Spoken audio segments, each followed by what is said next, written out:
at WLFE-DB.com for upcoming shows and so much more.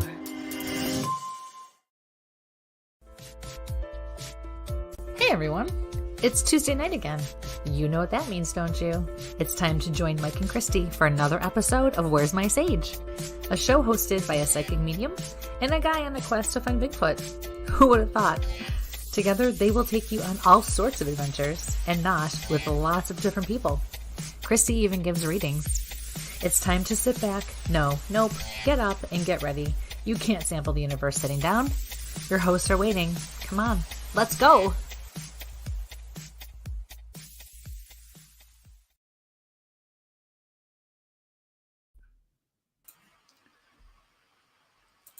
And I'm clicking the wrong buttons already this evening. Good evening, ladies and gentlemen. Welcome to Where's My Sage? I'm Mike with my wonderful co-host, Kristie London. Kristie, how are you doing this evening? I'm doing better than you. Yeah, it's Twilight Zone day.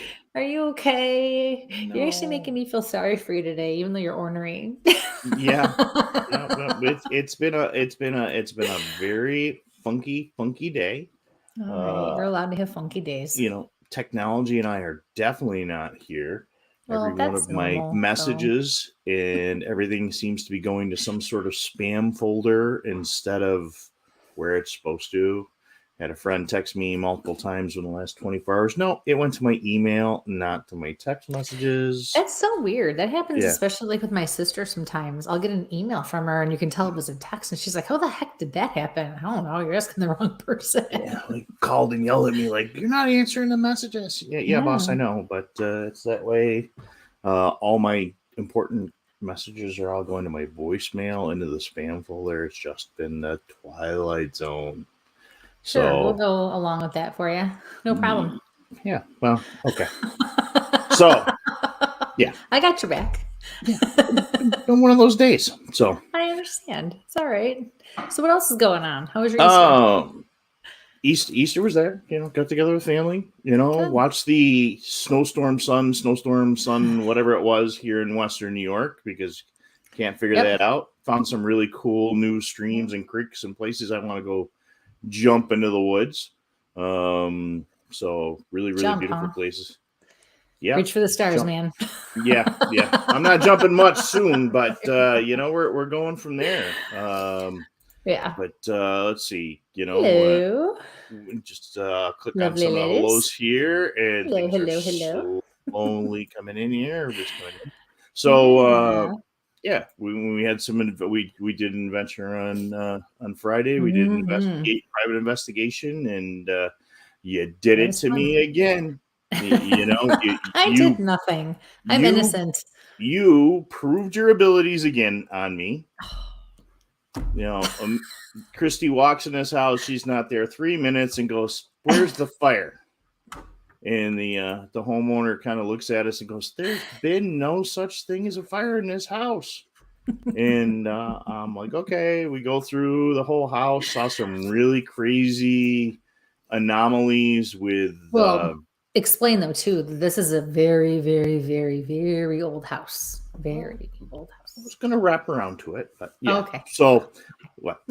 Late 1700s, early 1800s. Yeah. You know, that crazy kind of salt box style. So it's really got some interesting setups and cool little lot. But it had everything to generate energy around the property, to say the least. But for sure. Metal surrounding fences and everything else.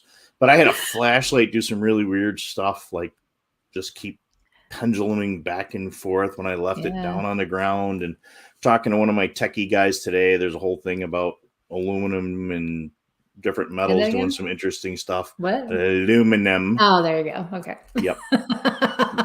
So it was kind of interesting. The homeowner he's in the same field, so it was him watching me do what was going on and try to see if we could replicate it with other non-conductive items like plastic water bottles and plastic, you know, kids' toys. You guys had fun. You're like two little kids with their Matchbox cars on the floor. Yep. And it was kind of interesting. But to get back to Kristie being where she was, and again, I get down in the basement and do my thing where I'm trying to debunk everything. And as I start going through all the wiring and plumbing and everything in the house, I look up and here's a whole charred section in the basement ceiling of the floor. And not only is it charred, the house was built old school where they pretty much probably dug the basement, probably finished the basement after it was dug, and just laid the timbers, literally laid the trees across the floor. Bark and all. Bark and all. Crazy. And, it was crazy cool to see it. Permission from them to share some of the photos and stuff, but all they're charred. I mean, and they're charred. And I mean, and you could tell well over 100 years that fire had been in the house, because as the homeowner and I were really getting into searching, we found some newspaper from the freakiest day. That was so cool. October it really was. 31st, 1923. How do you get Halloween? So guys, if you just want to know, Halloween on October 31st, 1923 was on a Wednesday.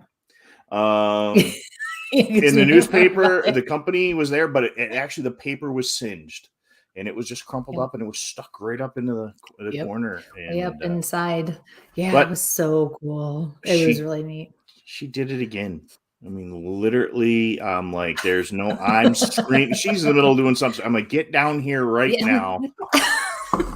And you could see that ceiling charred. Like, literally, I was like, you need to call in a specialist. How the guys, home inspector in New York did not see that. I know. I'd be like, give me my money back, because you did a horrible job of doing a home inspection. Because they literally that need like a fire, whatever. That was crazy. Restoration specialist to take a look. So, but they did some cute stuff to the house too. Though. Like it's an old house, and it's so cute and cozy in there, and just it's just comfortable. And I mean, besides the other stuff that was going on, no big deal. No.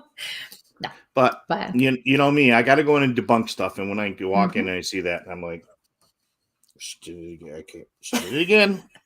This is why Kristie's my partner. I can't debunk that one. So I know stuff, you carry stuff. It's a perfect partnership. So well, and and then Saturday night I got up for a little bit, do a little bit of, hey dude, hey. We got out, Paul and I got out and do a little Bigfoot, and then we found some new locations and started chasing burial mounds, which was a whole nother spinoff. That's always fun. So, and as we found out, we're probably going to go to Ohio, which who? When? Paul and I eventually. Yeah. I was like, wait a second, did I miss something? Okay. Yeah. So, but hello. Interesting thing is that tied in really interesting, because if we're going to go to Ohio, and on your phone, Ohio came up over the weekend because I can't do the one eyebrow thing. I'm like trying to do the one eyebrow thing. Like I don't know what you're doing here. Anyway, memories from last year. Maybe you're hanging out with me. Who knows? Yes. So what happened last weekend? So now I gotta toot your horn for you. So last year at this time, we were in Ohio for Mike's big night, and our guest too, because he was very involved with you. So as you all know, Mike is a part of the Small Town Monsters world, right? Did I say that properly? Is that how I can put that? Oh, it got really hot in here all of a sudden. What are you doing? I feel like something just came in on me all of a sudden, like I'm having a hot flash, and no, it's not me. Holy cow. So anywho, maybe this is how you felt when you had your kid's toes clam in the mouth. Sorry. Indigestion from jalapeno poppers. Gotcha. I didn't eat those, you did. But anyway, so we were in Ohio for the premiere of Bigfoot the Journey. Small Town Monster, Seth Breedlove. And our guest Yeah, well, I was going to let you. Okay. No. No, you really suck. Boom. Boom. So I was going to give a nice entrance, and you're like, boom. Hi, Mark. There it is. Hi. How are you? I'm doing great. See, I knew. So we have Mr. Mark Matzke with us tonight. All around super cool dude. Wow. Yes. Mr. Mark Matzke. Thank you. Thanks. Boy, oh boy. How With the intro like that, I mean, where do we go from here? I worked out all day for you too. Yeah, she has. I don't know what she's worked on today, but yes. So, you don't want to know. So, Mark, we've had you on with us with Seth, but tonight, this is about you and us and your journey on this wonderful little rock. And hello, Mr. Shaw. Hello, thank you for popping over after your show. Legend. That's a legend right there. Hello. Hello. So, not only do you do this crazy Bigfoot stuff, would you have a little other background? Can we kind of go into your other background a little bit? Yeah, well, absolutely. Yourself. Yeah.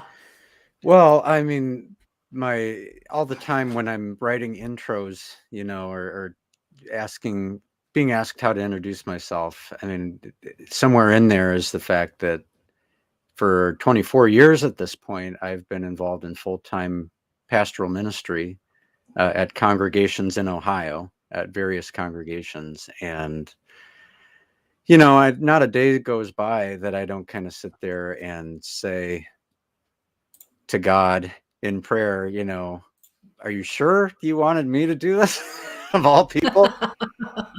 Why me? But that's been a big part of my personal journey, has been kind of getting out of my own way, if you want to call it that, and being making myself available for a higher purpose. And I really have found that when I do that, things always fall into place without me having to manipulate anything or navigate anything. It just amazing, isn't it? It just goes. Yeah, it just goes.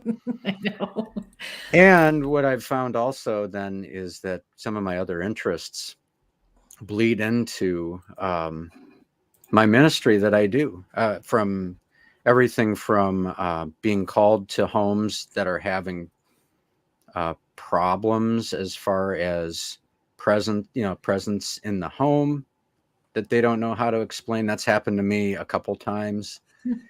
Or people just feeling comfortable enough to share alleged cryptid encounters that they probably would never have talked about with anyone unless I had brought up the fact that this is something that I'm not only interested in, but I'm very open to it. And I've talked to numerous people who've had encounters of their own, and I will not laugh at those people. I'll listen and regard them, with an open mind. And so that's led to some very interesting conversations of people being able to unburden themselves because they thought that this was something they really could never talk about with anyone. And I think that's especially true, perhaps in a conservative Christian context. People see something out behind their house, huge, red-eyed, and they think, I can't talk to anybody about this because they'll just laugh me. They'll laugh me out of my house, or that the stories will start to circulate, and I don't want that. So it's just been an interesting journey for me to kind of always be walking in a couple different worlds at the same time, where I've got my crypto people on one hand and I've got my church people on the other hand. And sometimes those two intersect, and it's, I just kind of get to be in the middle of that. It's pretty wild. That's good. Well, you say it with a smile on your face, so that's always a good sign. Yeah. Oh yeah. I mean, it's always fascinating. That's the cool thing, is just to, it's, how can I say it? Sometimes church life is very insular. There's a sphere, and especially for a pastor, you don't get to get out of that sphere very often unless you intentionally take steps outside of it. And, Small Town Monsters for me has been that avenue to get to know a bunch of people from just all walks of life, all sorts of backgrounds, perspectives on faith. And that's good for me. I hope it's good for them. But it's super interesting and something that I've found I need to have that balance. It helps me all the way around. Yeah, that's wonderful. Did you always know that you wanted to be a pastor and work in the church? No, not really. And I say that because partially the reason that I didn't know is that my dad became a pastor when I was in 3rd grade. So I was old enough to watch him go through the entire process of training for ministry and then being in his first congregation as a kid and seeing what he did day in and day out. And, as a young person, there's a part of you that is like, I want to do anything but what Dad did. You know what I mean? It's like, even if you are interested, even if that's something you feel drawn to, just because it's your dad, that's your dad's thing, you want to find something else to do. Mm-hmm. And so I did that. I looked in other directions. Yeah. I've always been interested in education and learning stuff. I mean, I just love to learn new stuff. Mm-hmm. So I was headed towards an education degree initially.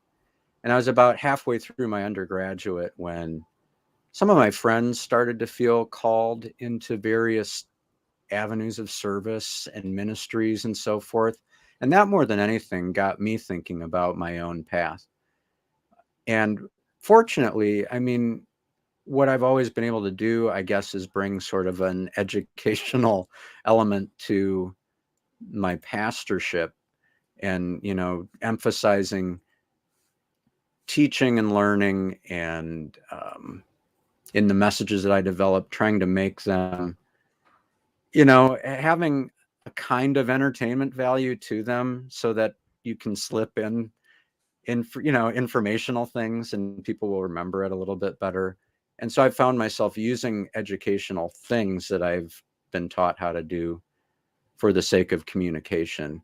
And then that spills over into other avenues too, like the whole podcasting world, where I've been on, I don't know how many of our own productions at this point.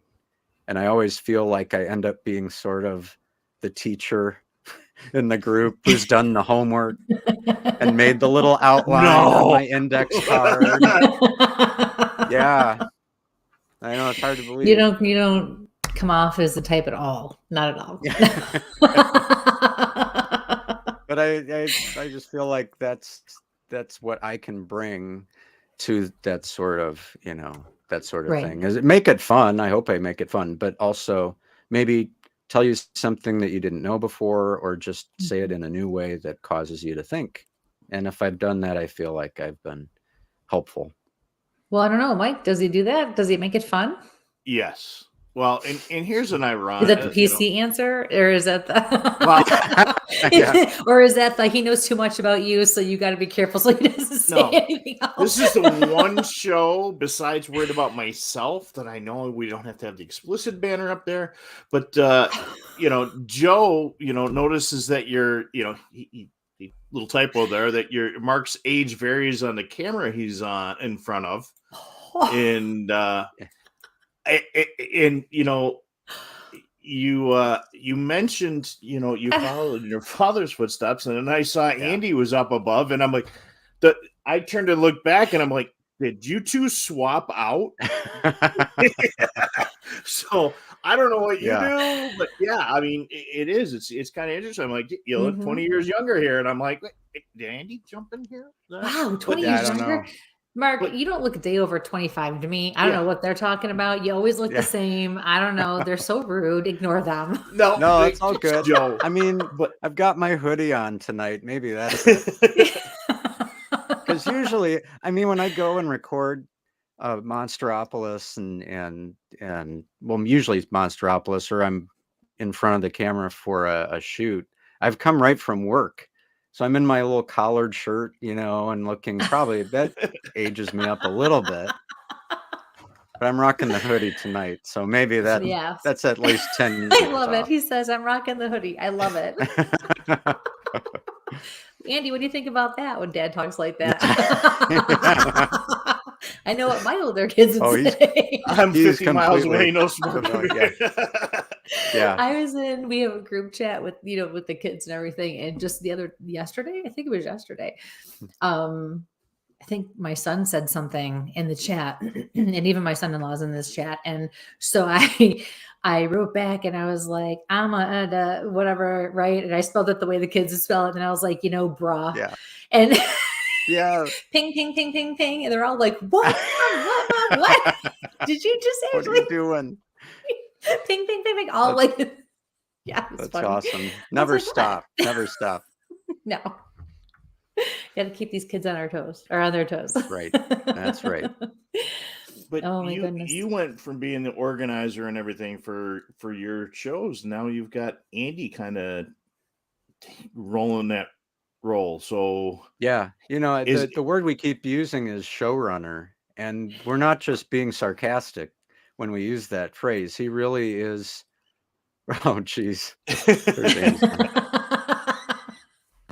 For those listening on audio, he's more hip than me, and he can wear whatever he wants or say whatever he wants. The man, Andy. Yeah. It's kind of kiss up, Andy. Hey, Eric. Hey, Eric. Yeah, that rolls both ways. But yeah, it's been really refreshing for me because Andy's the one saying, here's some topics we could hit. And we're going to do 2 shows and choose from this list. And that just takes a lot of pressure off. I appreciate that a lot. And, he has really good ideas.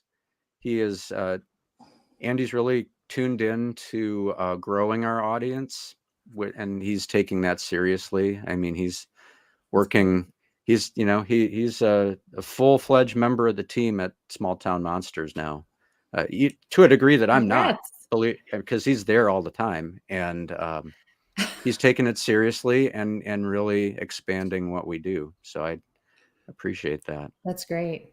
Mm-hmm. So you followed your dad in the path to go down this spiritual journey. Mm-hmm. And as a family, that's how you guys kind of got into this cryptid paranormal stuff as well. Yeah. I mean, and that's how he's. Do you find that journey is really brought you guys closer together on your path to the next and the cool people you've really met through this? Do you think it's kind of the universe putting you there? Yeah. Oh, no doubt about it. I mean, there's been in my family, I mean, just the way that it's worked is there's been a big transference between father to son, from my dad to me, and from me to Andy, and in terms of our shared interests and so forth. Yeah, there's no doubt about it. I mean, I have no problem saying, the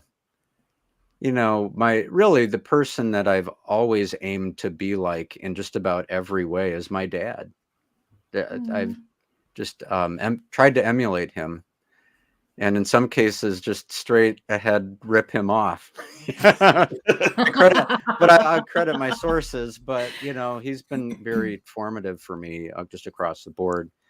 But yeah, then when it came to having a son of my own and us sharing interests, you always hope that they will gel towards the things that you're interested in, and you can only lead your children to those things, but you can't make them like it.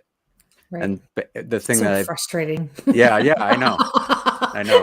And what's been rewarding for me is that, Andy, by his own admission, is sincerely interested in, some of these subjects, in particular, the unexplained, paranormal. Also, theology is something that he's come to on his own and as a product, I think, of some of the mentors and teachers that he's had. And I'm grateful for that.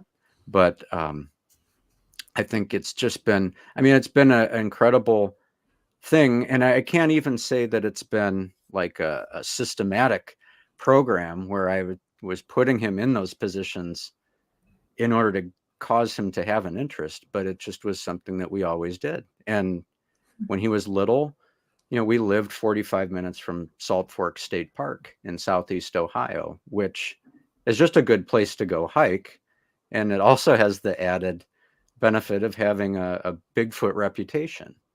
So you put those two things together for a 7, 8, 9-year-old kid, it's perfect, and there's no arm twisting necessary. As you want to go for a hike this weekend, 45 minutes, we can be hiking. Let's go, Right. And so what that's led to, I think what it's led to is beyond our wildest expectations or dreams in terms of people that we've gotten to meet, like Eric Altman, for example, checking in here tonight and going to, literally coast to coast from Maine to Washington, with the unexplained as sort of the magnetic pull and the reason in both of those cases. So yeah, it's really been a phenomenal journey so far, and it keeps evolving as we go to where now more and more, I feel like Andy and I are partners in creating things that hopefully entertain and amuse people and maybe cause them to think a little bit.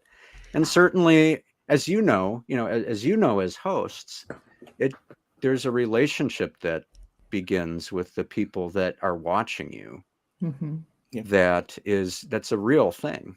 Yes. And I feel like I'm pretty tuned into that. And I think Andy is too, as far as wanting to transfer that relationship, and it's not just a show that people watch, but somebody that you can go have adventures with. And like Mike is proof of that. We've ended up adventuring together, and it's the result of being involved in this pursuit. Right.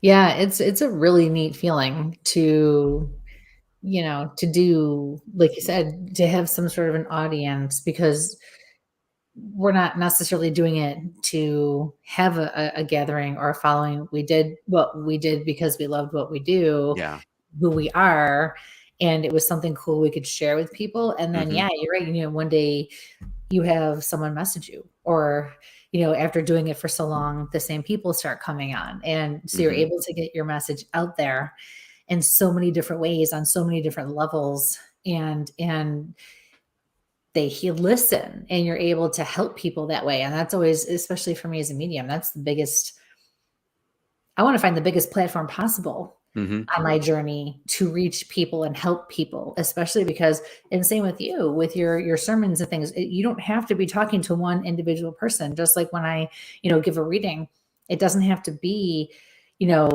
just one person. When I'm in a group reading, especially, one direct message from spirit to one person can resonate with 50 other people, which is the beautiful part about it. So you go through it together. And so I think it's amazing because it kind of helps you figure things out spiritually. And that is a question I actually had for you. Because years ago now, well, probably like 4 or 5 years ago already, I had been asked to go speak. Crazy people thought I was right. What were they thinking? They do a group reading. They're like, no, we want you actually like to talk and be a speaker. I was like, ooh, kind of like stop me. But they were just like on spirituality. I said, well, what about it? Like, it's a very broad topic, right? And just say whatever you want, right? Yeah, yes. And I went, I was like a deer in headlights. I went, are you kidding? Like, you can't give me any direction. So I ended up, I stressed for, I think it was like 2 months. And I'm like, what am I going to talk about? How am I even going to do this? I ended up just telling my own life story and journey, because I had been very involved in my church when I was young and into my early 20s. And just talked about my own spiritual journey and then things that happened along the way. And before I realized it,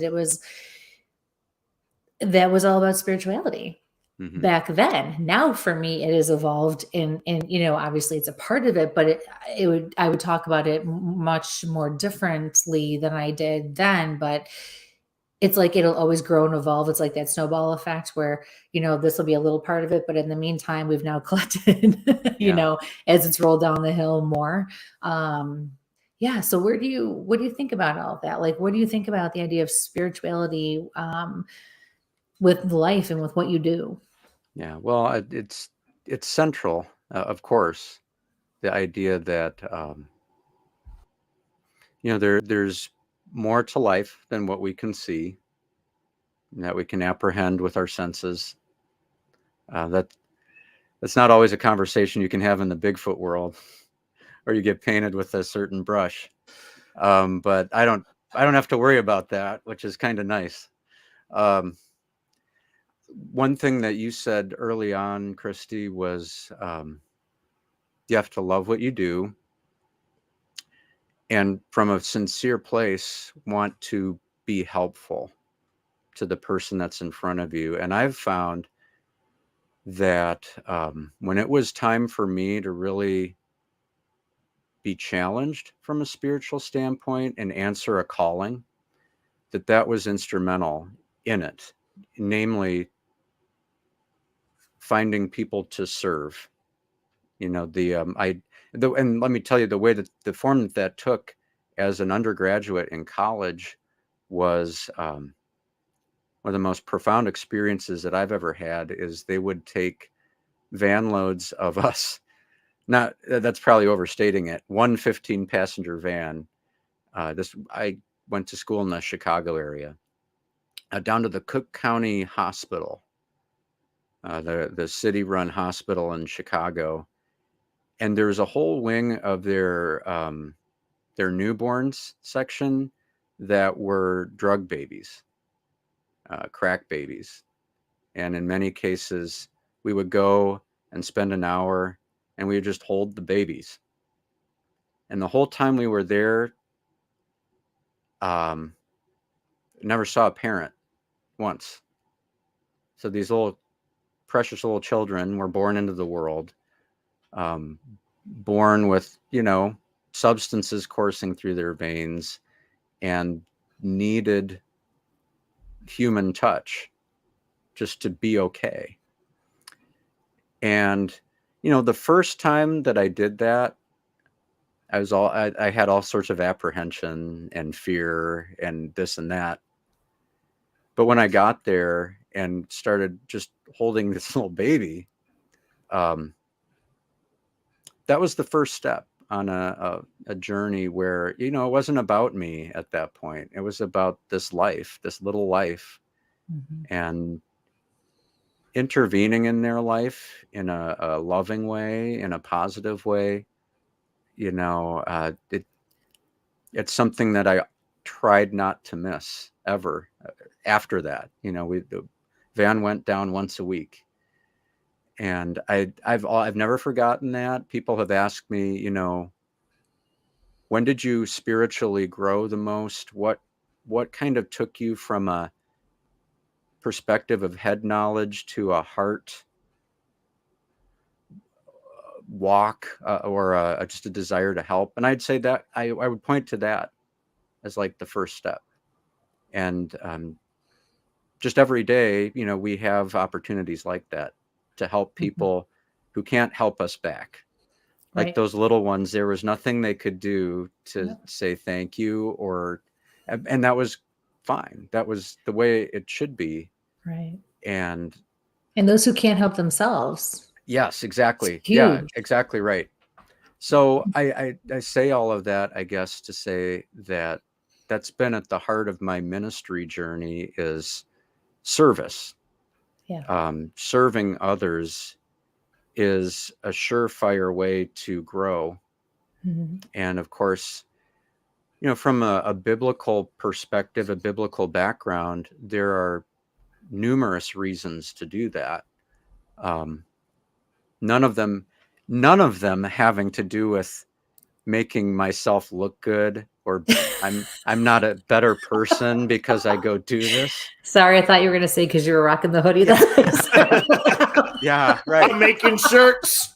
Yeah. I was waiting for the joke, and then you were serious. And I was like, oh, yeah. Yeah. But no, you know, you can, that's fine. That's fine. There's a sense that, you know, and maybe that's part of the ongoing friction between religion and spirituality. Is religion says, go find the person to serve, and then God will reward you.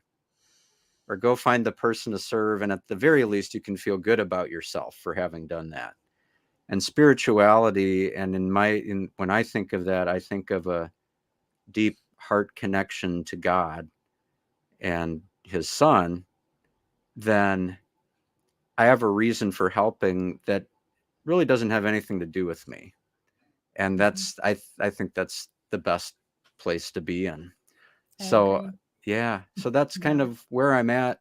It's always weird because as a pastor, you're looked at as kind of a leader, and that means different things to different people. To me, leading is a matter of how many people are willing to serve with you.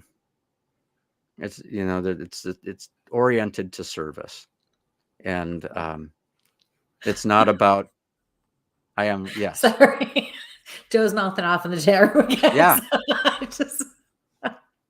That's why I try not to pay attention to the chat too much. That's all good. I would not wear the hoodie if I could not rock it. So wow, I love that. Look at that. He's owning that. That's right. That's right. I love it. And I don't always get to rock the hoodie. You know, I'm sort of. So when I do, it's a special occasion. Hey, you know what? Yeah. Everybody's got Indiana Jones hats and everything else like that. Maybe you need to rock the hoodie as your thing, man. I think so. That's right. I think so. All right. Although I could see you wearing one. Joe, I'm agreeing with you on that one. Wait a minute. I wear a hoodie all the time. Oh my gosh. And I love how you referred to, not refer, because it is a calling, like helping people and, being of service to others, because that's how I see it. And even when I used to volunteer in my church, and then I worked as an assistant DRE for a bunch of years, and still volunteered, it is very much still a calling. Like it wasn't something I did just because, especially at 16, what 16-year-old is going to go, right? Mm-hmm. Yeah. I wanted to do it. I felt like it was where I needed to be. And even still looking back on that part of my life, it's one of those things where I really miss who I was when I was living that part of my life, because I really loved who I was then. As confusing of a time in life as it still was. And, even just with all the contradictions, because I'm Roman Catholic, and so to say, ooh, well, what you're teaching me to do over here definitely doesn't jive with what I got to do every Sunday over here. But to still know that I felt the calling and I was drawn to do what I was doing helped to really build who I was along the way and help me to grow into who I am. So very grateful for that. But it's a very confusing time also, when you go through that. But I think if you're brave enough to follow that call and follow the pull, regardless of what it is in life, that's a big deal. And I think looking at it like that is less scary for people, than thinking it's something they have to do or is required to do. Or right. Or you're going to be looked down if you don't or you do. Sure. Well, and I would also say to that when you're on the kind of the receiving end of that kind of calling, it's inevitable. I mean, you can fight it if you want. I know I fought it for a while, and to this day, I still sort of wonder, why me? Why was I called into this at this time? But there's a comfort in that too, because that when you finally sort of give up fighting it and give in, then, as I mentioned, everything has a way of opening up and working out. And there's certain things you just are true, and you give yourself over to those, and there's a freedom with that, because you could never have done that yourself. You could never have put yourself in that position. I know where I'm serving now, the way that I, my strengths and my weaknesses seem to complement the ministry that I do now. And there's no way I would be able to engineer that, getting myself into that position. It's beyond me. And that's comforting. You don't have to be smart enough. You just show up. Michael, you don't get to adopt that theory. Yeah.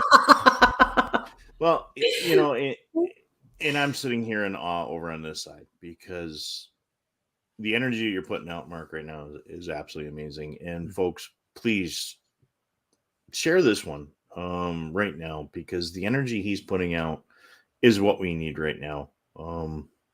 And why I'm such a big supporter of you guys and what you do is because the energy you guys put, it's genuine energy. And being for you, getting out there and helping the community when everybody's running from the community is absolutely amazing. And we've got a question here, that's kind of going to tie into some of the questions that I have to follow up on. Ugh. And hi, John. John Kenny just popped in too as well. Hey. But from YouTube, from former everything, must be hard to be in this subject and the crossover that could change the history of the theory of everything. And now that you're doing this and getting into the subjects, I mean the crazy subjects you guys are covering. Mm-hmm. You had to spend a lot of time going through the Bible, I'm sure, to put yourself where you're at in your ministry. I mean, do you, in talking to a couple of friends that are actually in the science field that are really started getting back into scripture and that kind of thing, mm-hmm. and they're out chasing cryptids or the paranormal, are you finding what am I looking common and what I'm looking parallels? And almost like you've got the cliff notes in front of you and had them for generations, and now we have stuff here, and now we've got the government coming out and saying, "Hey, this UFO is here, or those aliens are there." Or, Amy, hello, Amy. There's Amy. So, wow, hello. It's an Ohio kind of day. It's a reunion. Yeah, the heart of it all. Yeah. Well, let me tell you, I had my mind blown in seminary, of all places, in sitting in a class is systematic theology, which if you're not familiar with the term, it is studying the Bible and then not just reading it cover to cover, but trying to determine in a systematic.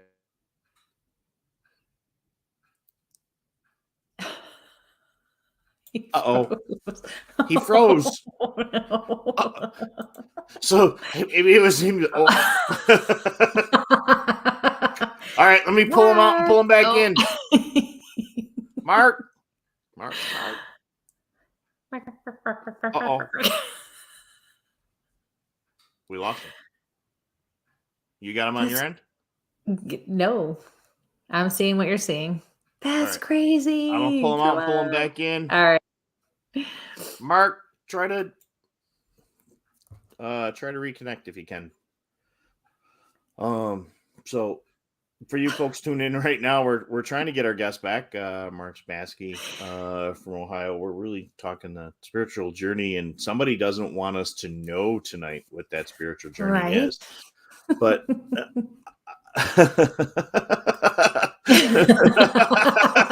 so for you guys listening, Amy to the rescue. Amy, another former guest and awesome Bigfoot investigator, and the coordinator for Fashion Project Zoobook, which no Zoobook to speak. So how about them Browns? So yes, we got to get Mark back. Andy, fix your dad's computer. But really, folks, I mean, I always like, share, subscribe to, our show, because tonight's show really, and we have a lot of former guests that are in this group, and even John that we met out in Michigan. It's trying to get John on here. Yeah. For like 2 years now. In Joe that we hang on, it's he's in the Twilight Zone. This is about our journey. I mean, when we get on and I tonight I really look forward to it, because his energy just will rock you out and just keep you moving along. And hopefully we get him back. He's just one of those genuinely there he is guys. You know what I mean? And you just no judgment, totally open. Hi, welcome back. I don't know what happened. Because you were about to give us the answers of the universe. I was. They don't want you to know. Right. I'm telling you. Yeah.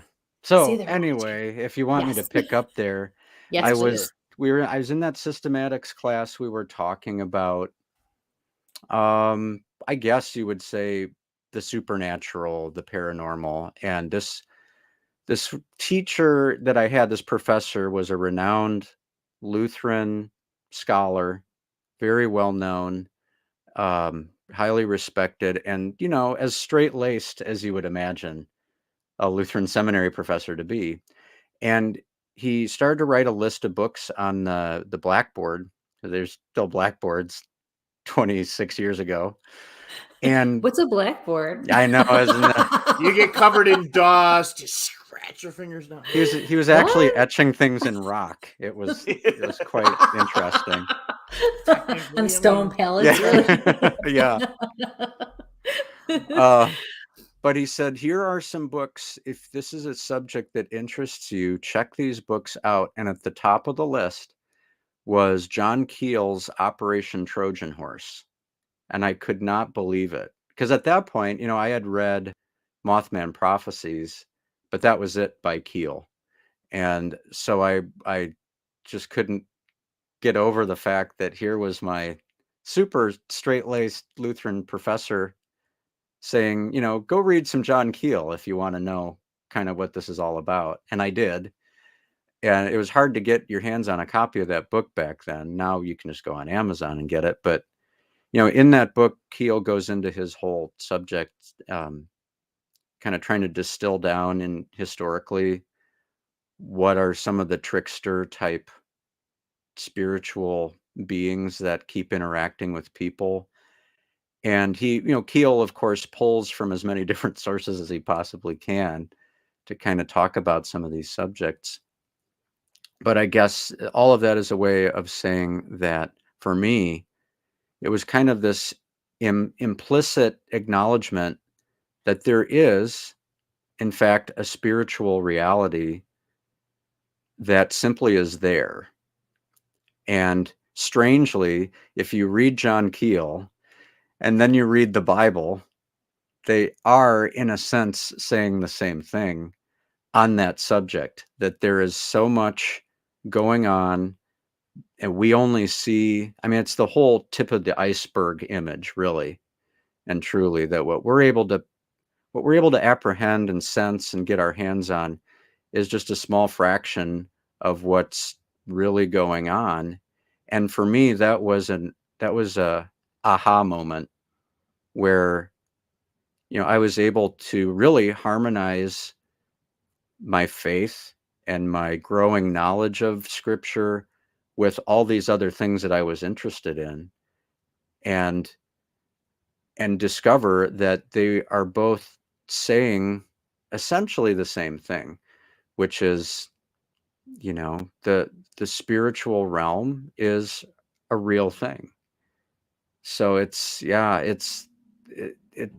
what's strange, and this is getting into sort of arcane church history topics, so just cut me off if it gets too boring.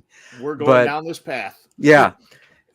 Somehow, like in the late 18th, certainly the 19th and 20th centuries in Europe and then North America, there was a movement within Christian circles, especially in circles of higher education in Christianity, that started to dump all the supernatural elements of the faith.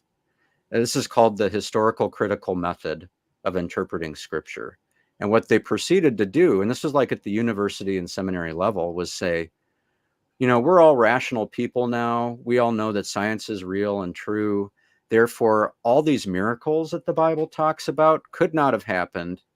So we will set those to the side and say simply that the Bible is teaching morals and good values. And that carried over to modern Protestant teaching, at least, to get you to a point, and where this is all leading to is that gets you to a point where in the 20th century, a family is bothered by, let's say, poltergeist activity in their home. And they go to their Protestant minister and say, you know what, we're having this trouble. And that pastor would have told them, no, you're not. Ghosts aren't real. What's wrong with you? But, that's because they were influenced by this school of thought that said the supernatural is something we've moved past. And I feel very blessed in that I'm part of a church. It's the Lutheran Church, Missouri Synod, for those who like, all the specifics, that never moved past that never dumped the supernatural, that kept it and said, no, you can't make that move and have the Bible make much sense at all. Or what you end up with is just a book of rules, which you can get that anywhere. Right. But if the Bible is true, it's claiming that the supernatural realm is absolutely real and occasionally breaks into ours and has direct effects on what we see and sense. And so knowing when those two things sort of overlapped for me was like, I sort of found my little niche calling at that moment, and being able to, walk in different realms. Certainly the church realm, that's easy for me, but the wider supernatural paranormal communities, I've found that I have a lot of common ground with people, and they're rather surprised. And I get this question a lot, like in one form or another, how do you reconcile your interest in Bigfoot or your interests in hauntings or anything else with your ministry? And the short answer to that is I don't reconcile it, because I don't see that there is a conflict. Love that. It's the same thing. I love that. Yeah. I love it.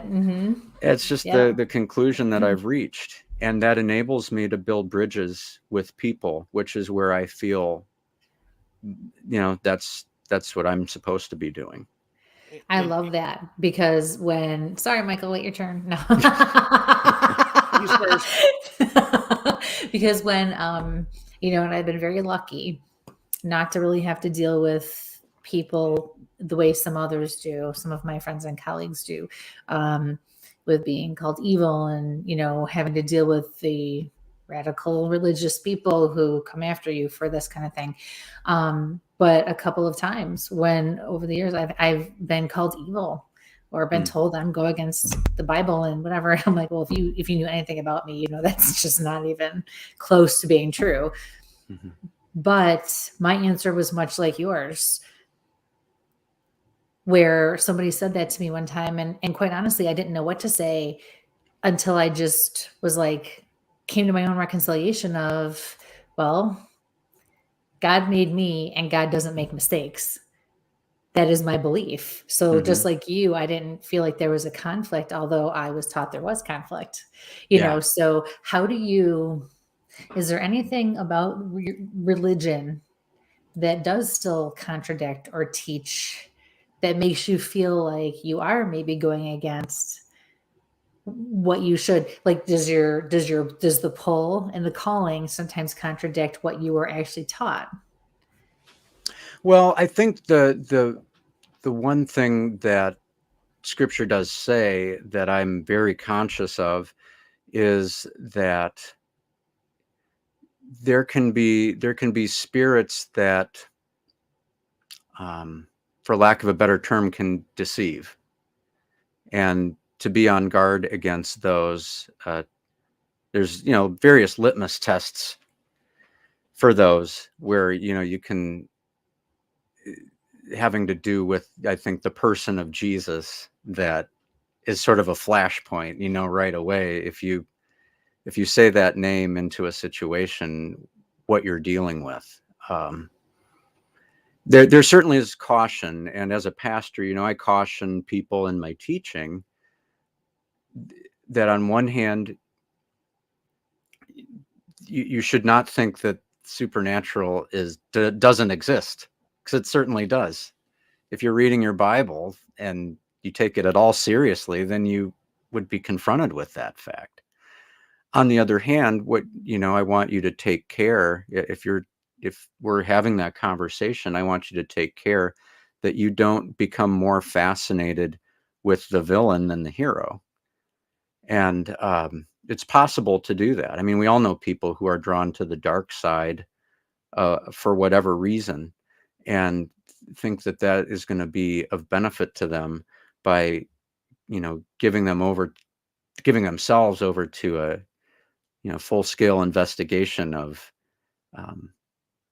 some real dark energy. And I have to caution them and say, you're not going to be in danger by learning about these things, but there's a caution that you must have going in, knowing that you can let something into your life that you really don't want.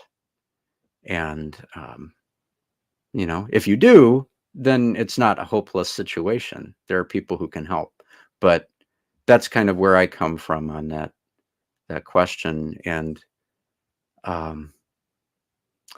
in my case, and I can only speak for myself, that's led to more, I guess, healing conversations than it has taken sort of a finger wagging, like, don't do that, or you watch out. Sort of a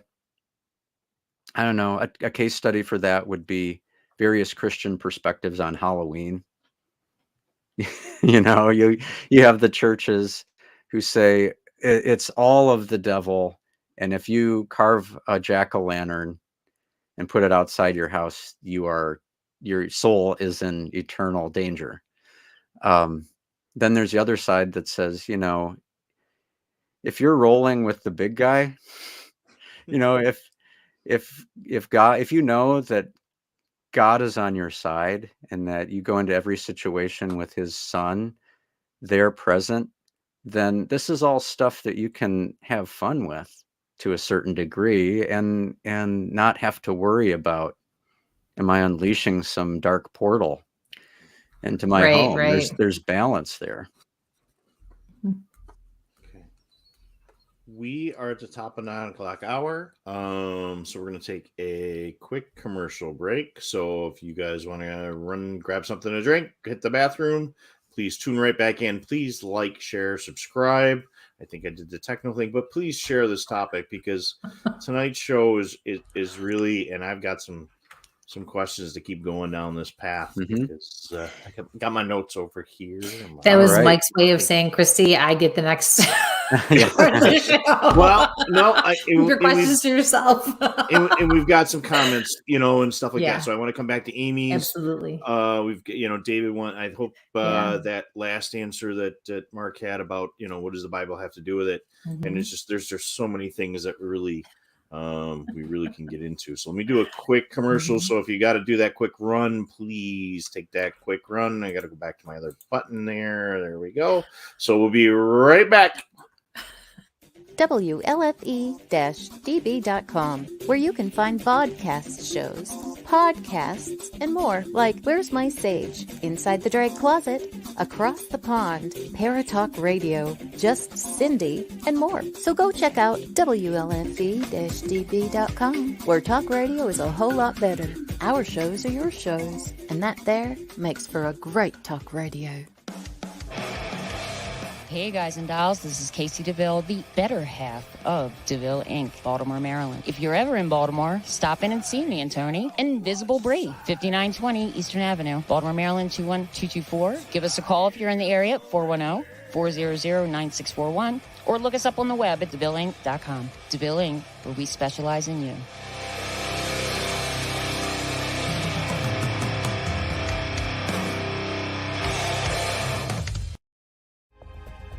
Ted Van Son Jr. is a seasoned investigator and well-versed in the ways of paranormal investigation. He is now ready to share his ideas and unique approach with all of you.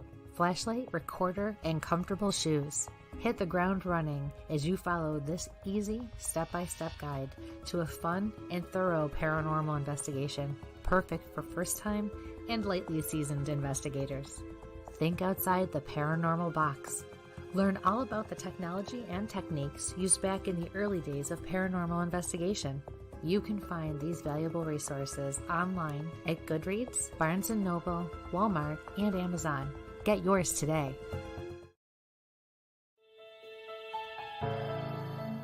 Hi, I'm Jenna Grover. In the world of fashion, we get lost in the cost. Everyone wants that special piece of quality jewelry, but they can't afford it. Not on my watch.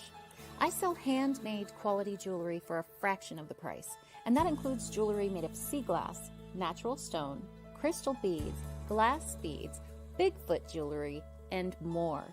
If you don't see what you want, email me, because I make custom jewelry too. Check out my website at gbythesea.com. Also, you can email me at jewelry@gbythesea.com.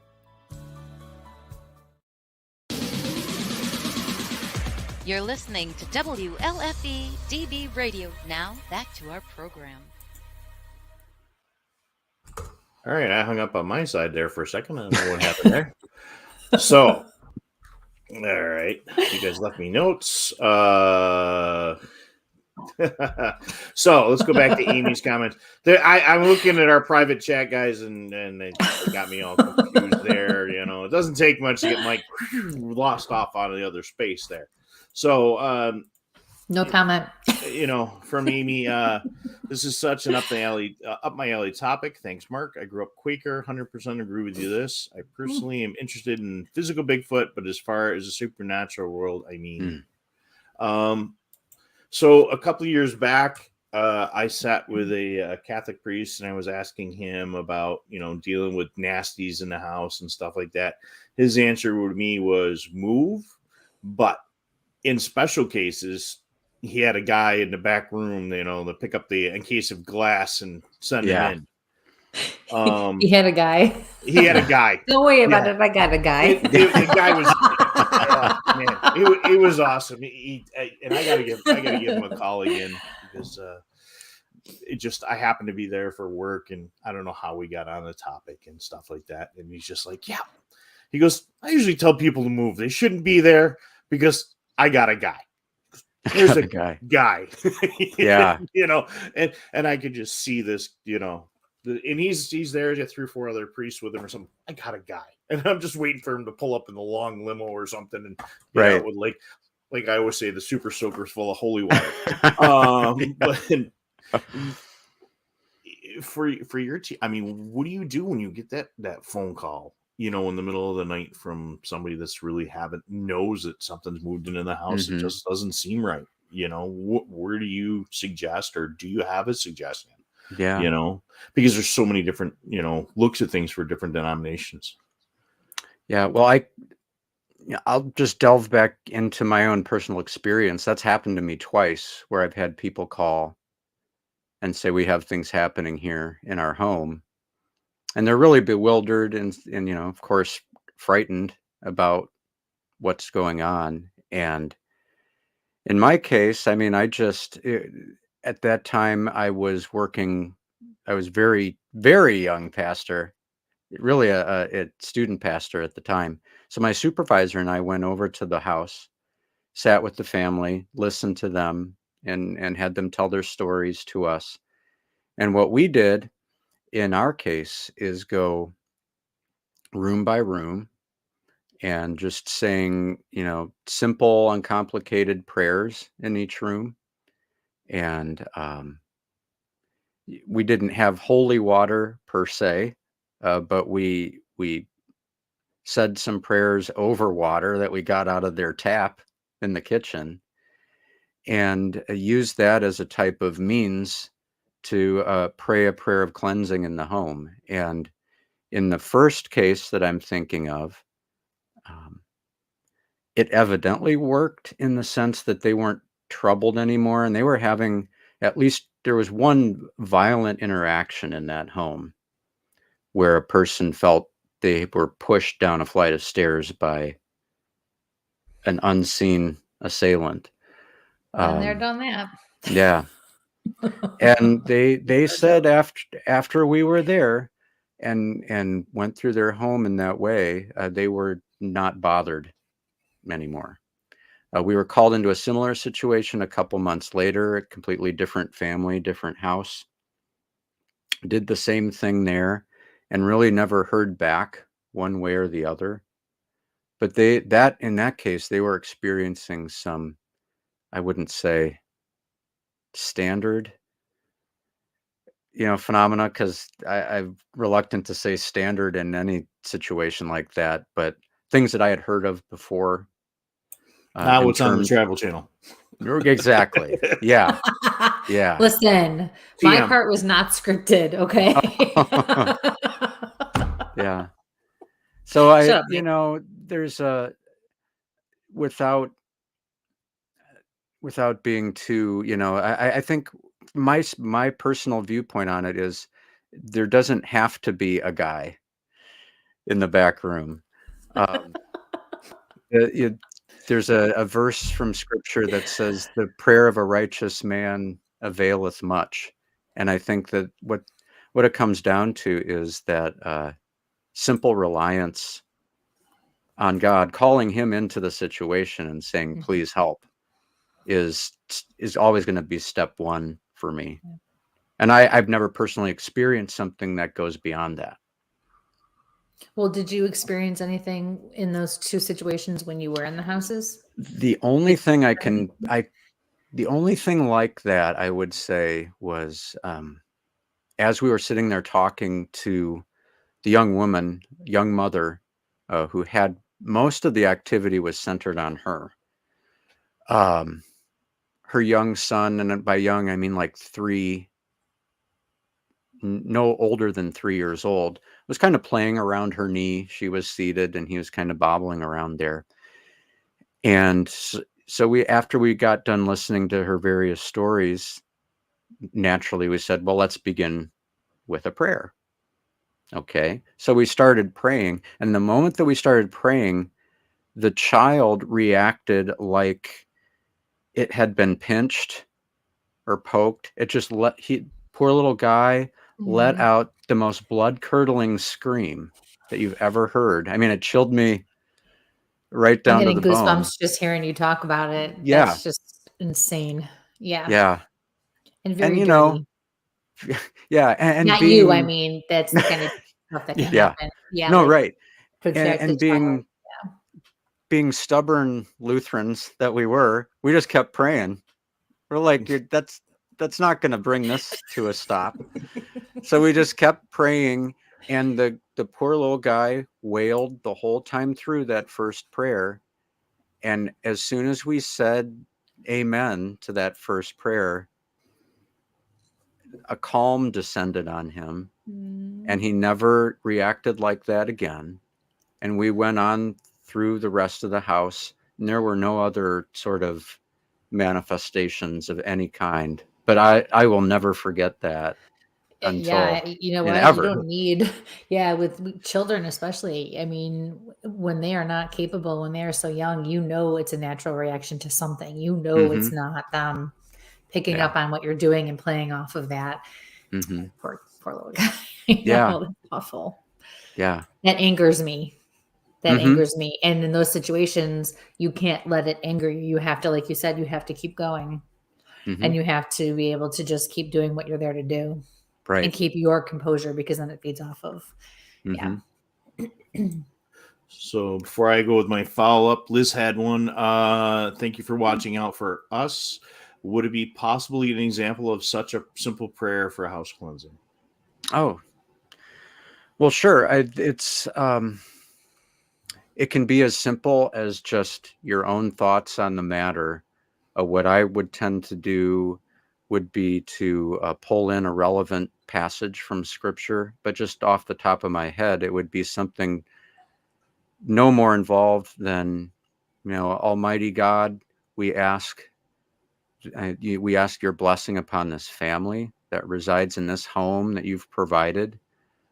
Please come with your light and your power, and cast all forces of darkness from this place where this family lives. Be the center of this home, and defend them in every way as you have promised. Awesome. And you can weave in Scripture in a number of ways. And one that just popped into my head is, lots of people know Psalm 23. The Lord is my shepherd. There's a verse in that says, thy rod and thy staff, they comfort me. And the rod and staff of a shepherd was used largely for defense.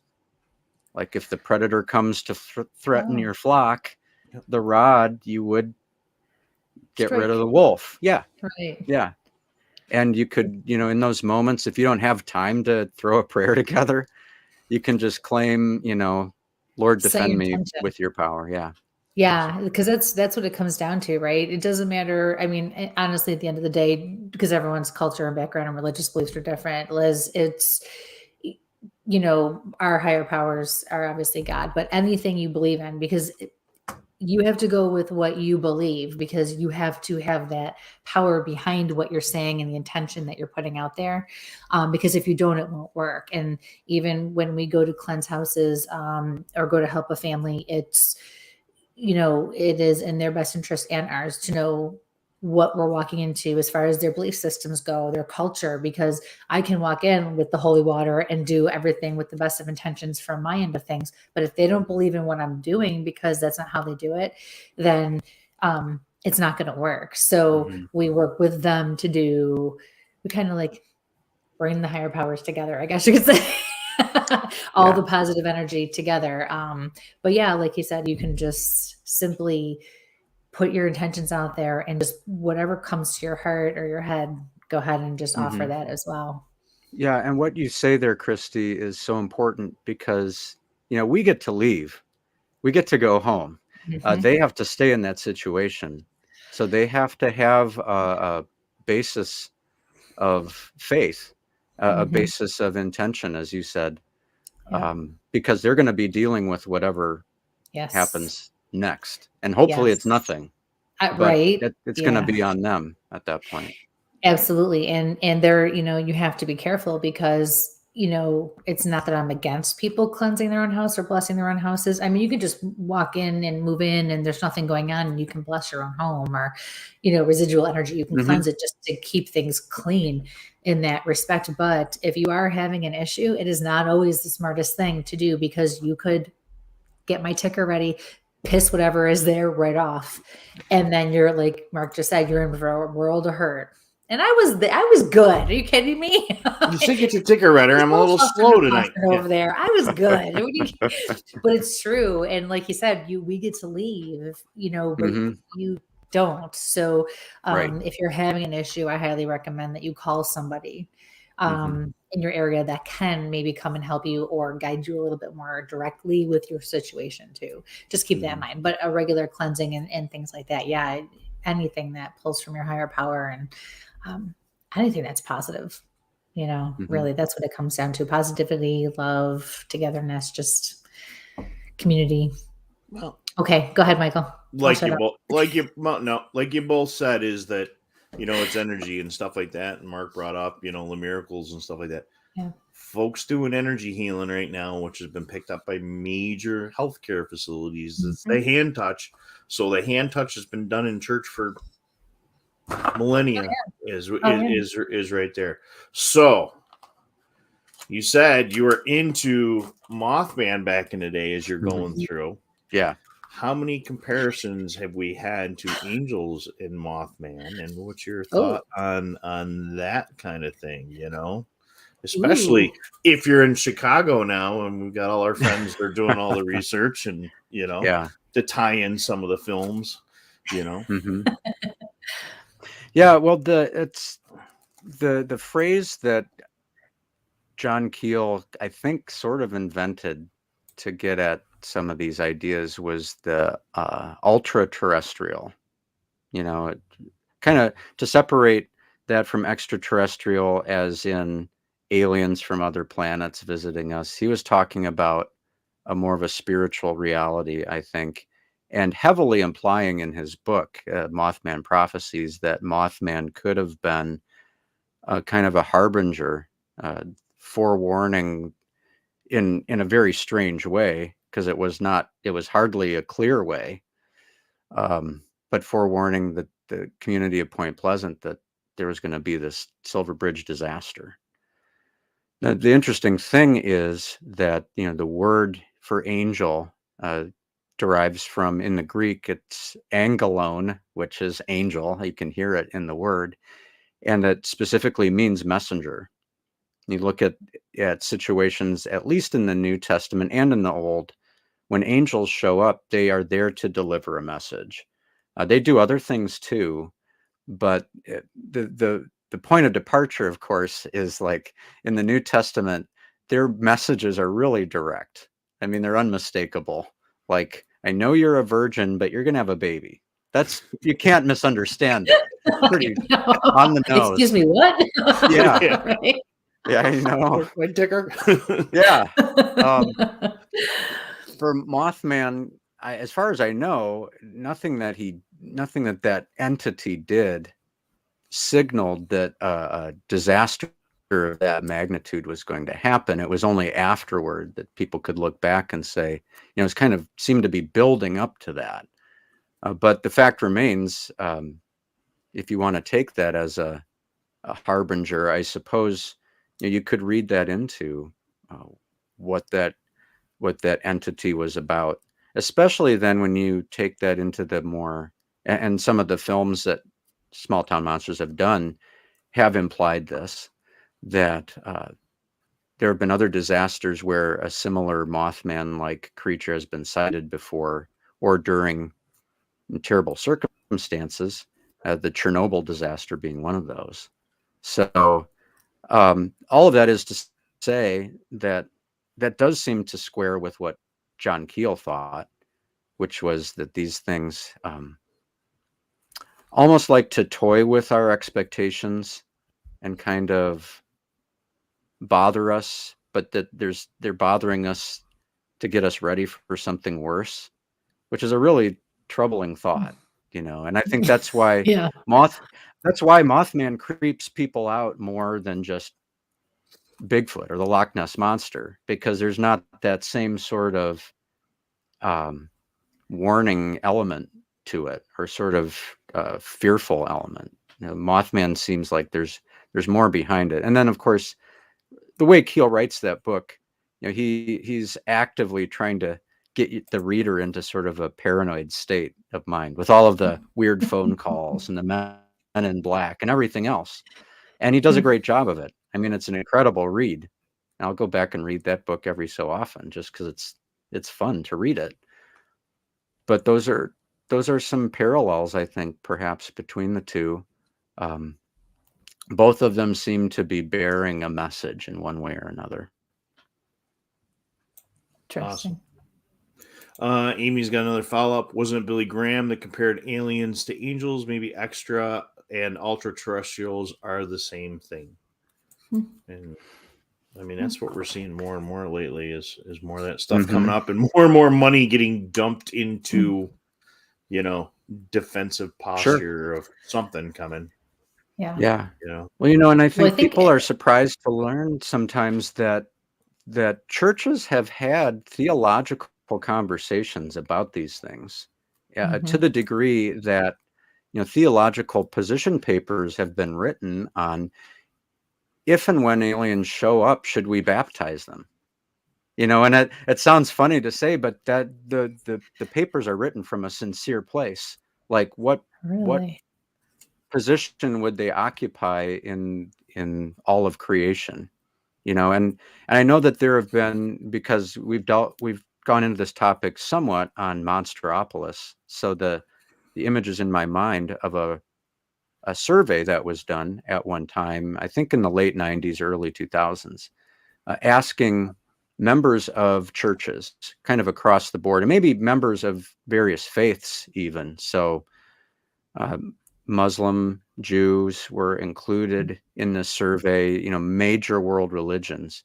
If the aliens were revealed to be true and here, how would that impact your faith? Would it cause you to drop it or doubt everything? And the vast majority of religious respondents said, no, it wouldn't. It wouldn't trouble my faith at all.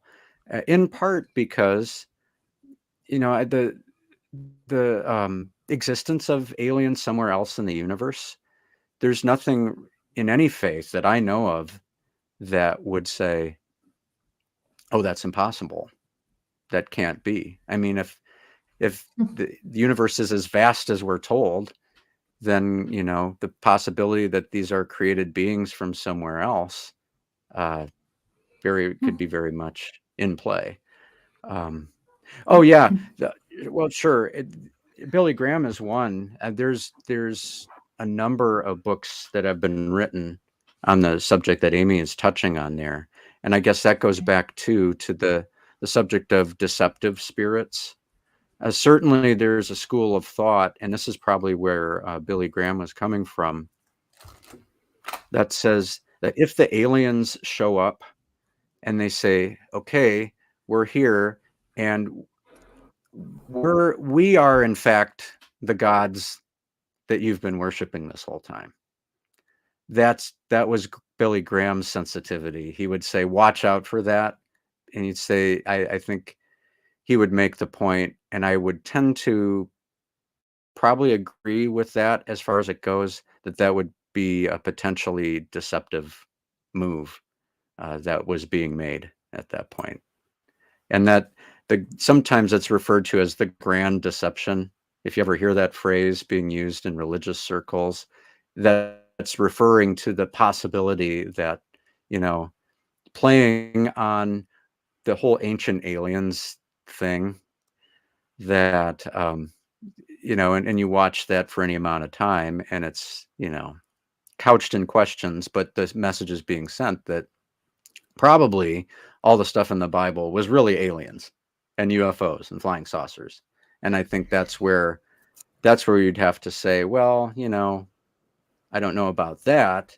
And in particular, if the Space Brothers show up and say, worship us, that's something that you should think twice about doing. Well, and I find that interesting because I think that's what. Oh, I'm sorry. Yeah. No, that's it. I think you glitched. I'm sorry. I thought you were done. Yeah, no, I find that interesting because that really does raise a good question because, especially as a Catholic, I remember when I was close to like my 18, 20, and there were some discrepancies in my parish, which is very big. I mean, very big, like 1,100 people, 2,000 people, something like that. It was huge. And still is. One priest would say one thing and one priest would say another, so you would have one this actually happened at it was like a staff meeting one time, and we had the director of the youth group and one of the priests who at the time, so 25 years ago, something like that, he must have been at the time in his 50s, and they were discussing the Red Sea and how the Red Sea was parted, I believe it was. And he made a crack about how it wasn't really alluding to the fact that it really didn't really happen. And so the director of our youth group got up and said, I'm really sorry, but are you saying that it didn't actually happen? Because, I was raised to believe that if it's in the Bible, it happened. Like I thought we That was like black and white for us, right? And he scoffed at her and said, "Come on, Joanne." And she went after that moment, and she was in her 30s at the time. And after that moment, she was like, that was kind of it for me, and very devout, but it totally changed her perspective. And then you had another priest who was like, well, yeah, of course, if it's in the Bible, it happened. That's the whole idea of a miracle. Yeah. That's why it's so important. So I'm like, holy cripes, you're speaking my language here, because that's a big problem, I think, for people in all different faiths, right? So who knows? I mean, and some people even say it's happening now, right? Even just with other energies presenting as deities and whatnot. So just very interesting. That resonates with me. Sure. And it's wild to look at the history of UFO contacts, because we typically now think of the gray aliens and abductions. Like that's the main thing that's happening. But the wave before that very much was the Space Brothers idea, that we're here to help you. We're here to try to convince you not to blow up the world, because we've been watching what you've done. And it's interesting to me and baffling at the same time that you would get that wave followed by, instead of we're here to help you, now it's we're here to take you out of your bedroom against your will and experiment on you and return you. I mean, that's just a weird switch over. But before that was very much sort of this idea of appearing and appearing to be helpful. And in that case, I don't really know what to make of those encounters, because a lot of times they show up just to say, guys, don't blow up your planet. That'd be a dumb idea. Don't use those weapons that way. Okay. I mean, I don't think there's anything that contradicts any common sense to that claim.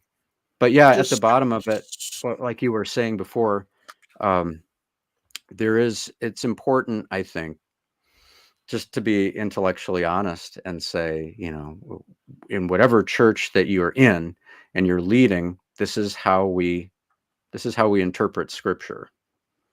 We believe it. We believe the miracles are true and really happened, and that they don't happen every day, which is what makes them miracles. Or we're a church that sort of says, we don't know if we buy all of that, but we're trying to derive some meaning from that. You want to know what your leaders, what your teachers really think. Yeah. It's important. And I can tell you of cases where we have, churches that I've been involved with have gained members because they learned that the church that they were at didn't hold to those things as being true. And it shook them. I mean, it bothered them, because I think their assumption going in was that they did believe those things. And then to learn that they didn't, they felt a little bit adrift. Nope. Very interesting. Yeah. All right. I got to circle back around. Yeah, do it. Bigfoot, you guys have been pretty busy. Yeah, you have. Yeah. So what cool things have you guys come across lately? Well, the most amazing thing, I think, has been the property in Minerva, Ohio, that we've had access to, and I've been able to spend more time in that one place than anywhere else that we've ever gone. And this is, of course, in reference to the Bigfoot project. In the fall, when the leaves were still on the trees, there was a lot of activity that was being experienced at this spot. Numerous witnesses, Seth and Heather being two of the principal witnesses, heard footfalls, heard howls and wood knocks very clearly in the woods. Figures were seen near the cabin where they were staying. And then the next night there'd be absolutely nothing going on. But then there would be intermittent stuff happening. As the leaves have fallen, the activities sort of dropped off, which strategically, I suppose, makes a lot of sense. Now that, here we're just starting to get buds back on the trees, we're very hopeful that that's going to lead to an increase in activity again. And we've got some well-known names in the Bigfoot community who are going to be coming out to that property in the near future to take a look around, and hopefully they'll have a little bit of activity there. But when I was out, I had the experience of something whizzing by my head, narrowly missing me, and it sounded. What was it? It was a rock. And we're pretty sure it was a rock. I mean, it couldn't have been 6 inches from my temple, because I heard it. I didn't see it, but I heard it whiz past my head and fall to the ground, and it was pitch black. I mean, we couldn't see anything, but that is the closest that I've come to having any sort of experience of my own. And in the moment, I have to say, I wasn't frightened as much as I was sort of like outside of my own body saying, I can't believe this is actually happening. It just was so unbelievable in the moment. And yet it clearly had happened. And we also found a possible track on the other side of a pond from the cabin. The people on the team saw it in different ways, but for my perception, I could clearly see a big toe imprint and at least 3 other toes in a rather large depression in the ground. And we did our best to cast it. And it seems to have, it could be a sloppy track. But that's the type of stuff that we've had go on in Minerva. And it's just interesting to finally have a place that we can go, that we have access to, number one, because that's always an issue for people interested in the field, is you have to have a place you can go, right? A, where there's activity, and B, where it's legal for you to be. That's always advisable. to Bigfoot and places where you're allowed to go. So that's really been an interesting whole situation. And then, we had I still reflect, we just passed the 1-year anniversary of being out in the Olympic Peninsula in Washington. And that experience was just phenomenal. And being able to really sit down with the members of the Olympic Project and talk about their research techniques, some of which we're trying to incorporate into the Minerva situation now, as far as like sound recording and things like that go. So it was a learning experience for us, and just the magnificence of that area, the history of that area as just a Bigfoot hotspot. It's been busy. You're right. There's always something going on. And next up is kind of heading back to the Chestnut Ridge for some extended conversation, and legal is always I strongly advise it. Yes. It's not good when the religious head gets arrested for No. Although he might rock that jumpsuit pretty well. Yeah. I'm just saying. Yeah, the ridge is awesome. Mm-hmm. Yeah. The ridge is where I heard my first scream and kind of came across the first track, and Eric and the team up there, I love the ridge. It's just need to get up there. The history. Still need to get up there. Yeah, you get bypassed. I got Shanghai the last time you guys were there for work, and took a week off, and I go, oh no, you have training that week. I'm like, yeah. I know we were this close to getting there. Oh. So Amy's got one of Sam Sherry's casts from the Chestnut Ridge. Oh, that'd be awesome. Yeah.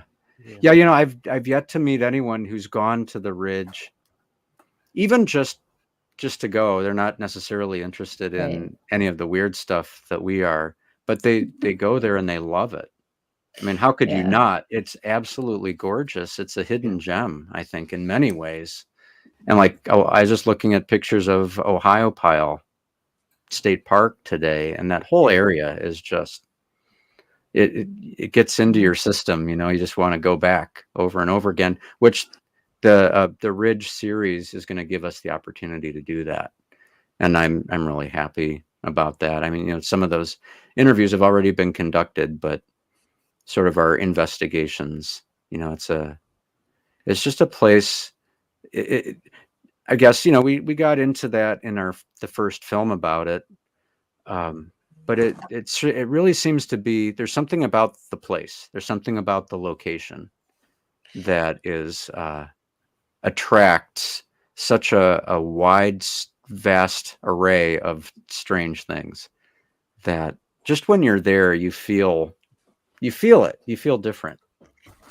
Yeah, it's crazy. And I mean, if you look at what happened to the Washington down there and some of the other, just the historical stuff that's right. There's just, oh yeah, it's crazy. I mean, you know, it goes into him and, you know, the history, you know, the story of the chief that was supposedly gonna had him in his sights or something like that, and then some kind of orb shows up and says, "Nope, don't kill him now." And then that chief shows up later, and that's a whole paranormal thing related to the presidents and stuff like that. Interesting. So that was when we were at that Paracon there at Hillview. Was it Hillview? Okay. Yes. Pennsylvania. Yeah. I can't remember who the author was talking about. Did a whole thing on paranormal experiences or UFO experiences with presidents and stuff like that. But interesting. Yeah, I mean, it's just it's crazy. I mean, to walk through with, you know, like Stan Gordon and go through that area, and you know, we were down there with Eric and those guys, and well, they're pulling a print, and they're like, "Where'd the print come from?" And you're like, "Well, here's where it is, and what was it looking at?" And it's the whole sniper thing, you know, look behind the trees on either side. Well, what are they looking at? They were looking at the ladies' tents in the outhouse, so it had a perfect view of who was coming and going. So creepers, people, I mean, that's just it. You know, everybody, like, where did the print go? Well, what were they looking at? Where were you standing? And then figure it out. I mean, that's my whole thing is, how do you push? You know, get that tape measure out and figure out where it started from. That's where you're going to go. So are you going to do a special on Godzilla? Oh, yeah, I hope so.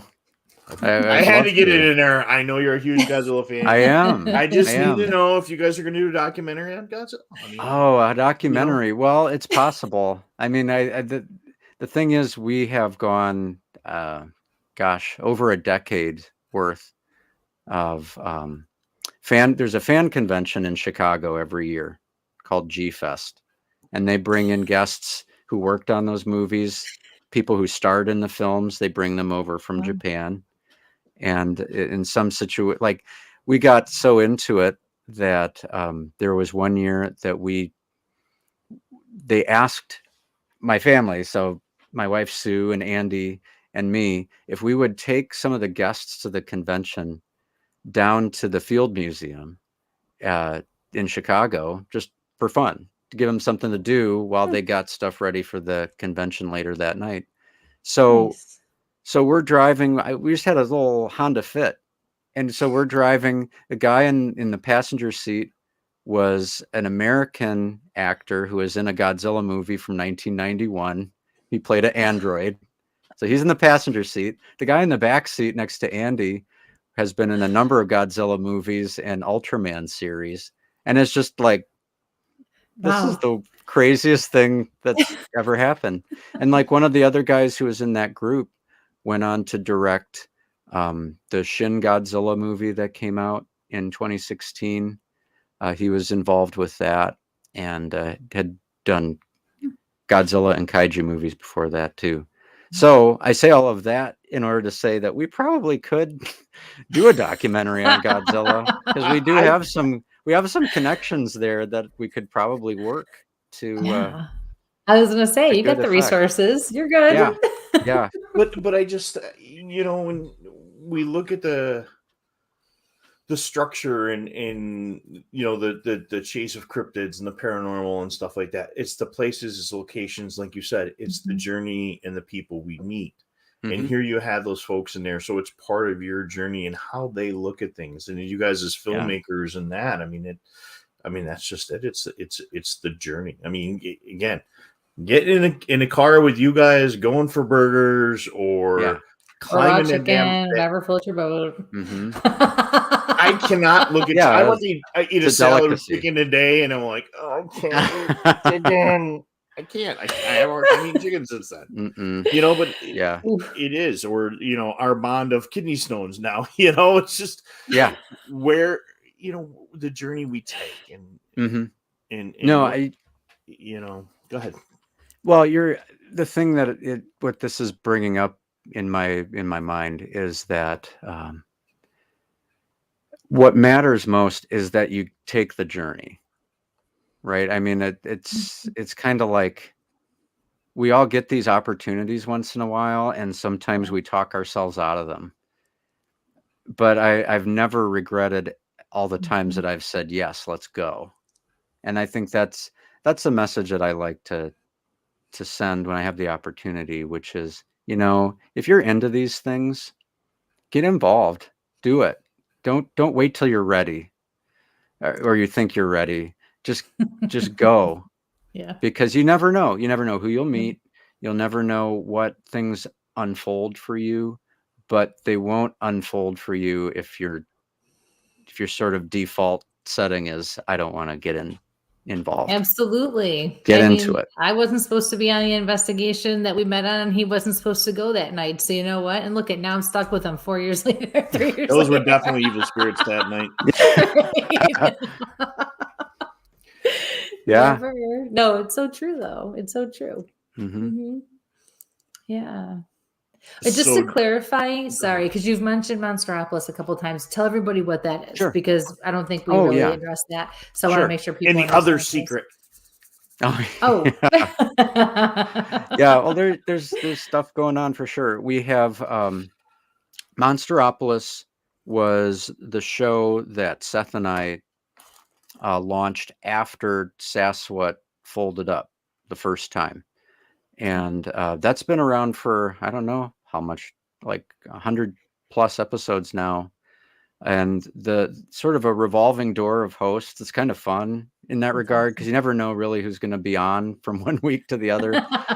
So it's still me and Seth occasionally, and Heather Moser has become an instrumental co-host there.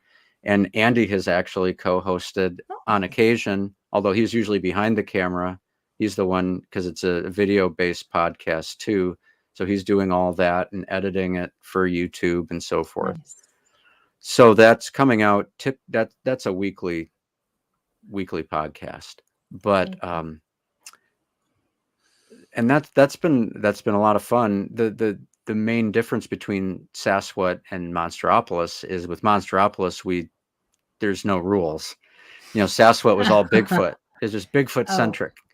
And Monsteropolis is just everything. It's like in search of, in the sense that it can be Bigfoot one week, Dogman the next. We just did Wendigos. We did hoaxes. Seth and I have done like weird conspiracy episodes, just whatever we want to talk about. So that's been fun. But then, as of something that we've been talking about for a long time, and it's just now coming to fruition, is a relaunch of SasWhat, a reboot for the new era. And so that's actually started. The first episode is out, and it's Andy and me recording new episodes of SasWhat, a show about Bigfoot. And we're going it's going to be released twice monthly. And that's balanced out with The Lore You Know, which is Heather's main show. And there's another podcast in the works too. It's going to be hosted by Adam Dugan, who, you met Adam. Yep. Mike, he's going to be doing The Weird Side of Normal, which is a podcast and a series. I love that. Yeah, from a little different perspective. Yeah. And I think sort of a boots on the ground type idea, more actively investigating and talking to researchers and stuff like that. So that's something that's really, I'm really happy about the return of SasWhat, because I felt like it's sort of unfinished business in a way, because we stopped recording at a time where we had just started, really utilizing this idea where we would go state by state through the US, looking at famous and sometimes not so famous Bigfoot cases and bringing in experts in those various fields. And we got as far as Arkansas, which tells you we didn't get very far. So we've started over again, and we've started to dip our toe into Alabama stories, and that has been so interesting, because it turns out Alabama is extremely rich in Bigfoot legend and lore. Okay. And a lot of that has to do with the vast water systems in the state. It just, there's over, between creeks, streams, and rivers, there's over 130,000 miles of water in Alabama. That's crazy. And so you think right away, if they've traveled the creeks as much as we think they do, that'd be an ideal place for them to be. And a lot of stories coming out of there. So lots going on in the podcast world. There is also something that we just announced very recently, coming in summer of 23. Amy's got you hooked up. Yeah. Oh, nice. Nice. Yeah, awesome. We'd love that, because we're spending more than one episode on these states. We're not just doing one episode and then moving on. We're kind of staying until we're done with those. That'd be awesome. So coming in summer of 2023 is Small Town Monsters Monster Fest in downtown Canton, Ohio. We've got a growing number of speakers lined up that are going to knock people's socks off. Nice. I found out today, as a matter of fact, that I'm going to MC that event. So that's awesome. Going to be a lot of fun. Yeah. And I don't know that I have the green light to say who's going to be here, but you will be excited when you do hear who's going to come and speak at the event. And there's ideas floating around still about everything that's going to happen at Monster Fest, but certainly I think it's safe to say there will be some live podcast recordings going on. There's going to be an awesome vendors area. It's going to be a couple days. So it's pretty ambitious. It's something that we wanted to do in sort of a smaller form back in 2020, and that got shut down. Yeah. So this is a going back into it, full hog. It's really going to be something. I'm really hopeful that it comes off, because it's back at the Canton Place Theater there. Yeah, it's going to be right nearby Canton Palace. Oh, it's such a nice little area. Yeah, it is, and hopefully I'm not speaking out of turn, but we're hoping to debut a film at the Palace Theater as part of that event. Awesome. Yeah. Love that. Guys, I can't wait to hear more. There's so much. Get on the STM website, get on the YouTube channel, get on Spotify. Yeah. I'm getting ready to go out for some surgery, and it always seems that you guys have something going every time I go out for surgery. Yeah. So like literally I've been stockpiling, I'm like, okay, a Bigfoot project has been kind of pushed over just on the trail. Alex, like, you watch it? Not yet. I've got 6 weeks to sit around and watch TV. Yeah. And, I mean, that's, again, you guys know, Beast of Whitehall's what pretty much triggered me to start going down this path, and you got the book. I mean, there's just so many projects that you guys do, and you do, behind the scenes and stuff like that. I mean, Jersey Devil was what you guys got done filming that last week. And I mean, just so many things. Are you going to Alaska? I am not going, but Andy is. Andy is going. Yeah. Yeah. I have to go, Andy. Yep.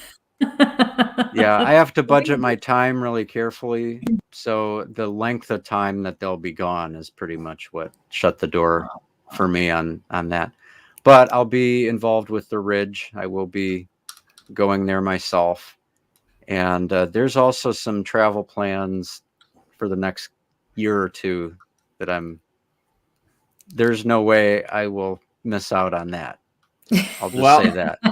All I'm going to say is, in the cradle of Bigfoot. Oh, you come back up here. You're always up here in the Finger Lakes. You come up to Chautauqua. You hit us. We'll get you in the woods. Yeah. We've been down. We've got some great stuff. Kristie heard her first screams in Chautauqua, so right near where you guys like hanging out. So yeah, that's where they abandoned me in the woods by myself. First time. Yeah. Joe's up there and Amy's there, so that we've got some spots that are close. But yeah, that'd be neat. It's almost 10. Yeah, I know. Oh, it's crazy. Oh my gosh. I really appreciate tonight. Yeah. I needed that. Great conversation. And again, it's that spiritual journey. We always get jumped on the cryptids and stuff like that, and we kind of forget that there's more to life, and we kind of forget, whatever your religious background is believing in something and having somebody to go to. And I think right now the way world is such a mess. I do appreciate Mark talking about the spiritual journey. Before the, I got this side. The cows get abducted by UFOs or Bigfoot jumps into the portage on there. It's this journey, and you guys have really been a part. You especially, we got talking and hiking that mountain. You were right there with me when I was figuring out life walking to the top of that hill. So felt like he was an amused creator a couple of times. Going. Yeah. But I appreciate it. I really thank do. you. Yeah. Well, I likewise. I mean, I appreciate the opportunity to come on and share my perspectives on things. It's refreshing for me to be able to. I was just going to say, it's refreshing to be able to have these conversations without people getting upset or hitting a nerve or, just being able to really just talk about it. It doesn't matter. At the end of the day, we're all going to go back to doing what's best for us, and living the way we live. But to be able to have those conversations without sparking the tempers and, having it get blown out of proportion. It's so rare, unfortunately, even still. And this is just great. You're so open-minded and easygoing and just explore it all, talk about it all and then do what works for you, which is exactly what we need to do. And so that's much appreciated for sure. Yeah. I'm sure. Yeah, my pleasure. I mean, what I've discovered is that there, without trying too hard, a community builds up around the interests that we're talking about tonight. And those people are as much a part of the journey as anything else. Absolutely. So just pay attention to those folks. That's love that. Yeah. Yeah. And everybody rock your Mark hoodie. So yeah.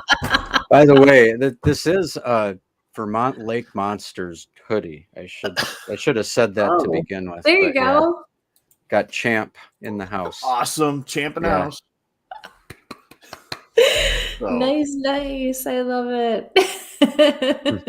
So thank you, sir. Well, yes, thank you so much. We definitely have to have you back because we could just talk about this stuff forever. Absolutely. Anytime. Catch up where, with your new projects and your travel. Yeah, you got it. Right, brother. Awesome. Thank you so much. Thank you very much. We will definitely talk to you soon. Okay. Sounds good. Have a great night. You too. Thank you. Oh, okay. Well, you're really a little trigger happy with that button over there. It's fun buttons. So we got a reading show next week, right? And it'll be the last one for a while, you guys. So spread the word because Mike's, Yeah, I got to go out for some surgery. So I won't be able to sit here for a few. So thank you all. Appreciate it. Like, share, subscribe. Please go over to Spotify, iTunes, hit that like, hit that share, get it out to your friends and family. And we appreciate everybody that's been with us. So where's my little doohickey? Got any other follow-ups there, partner, before I hit the special button? I actually get it. I'm just waiting for you to hit it even while I'm talking, because it seems to be what you do, but that's okay. My job. I can do that right now. Good. I think I'm good. Just remember, search these guys out, search these people out, support them as well with everything that they are doing. And don't be afraid to reach out and have these conversations with each other and with us. And, if you need help, always follow your gut, right? Follow the lead. All right. Share this episode. So be safe. Yes, guys. Please do. So next week, reading show. And until then, stay safe. And sample on. Good night.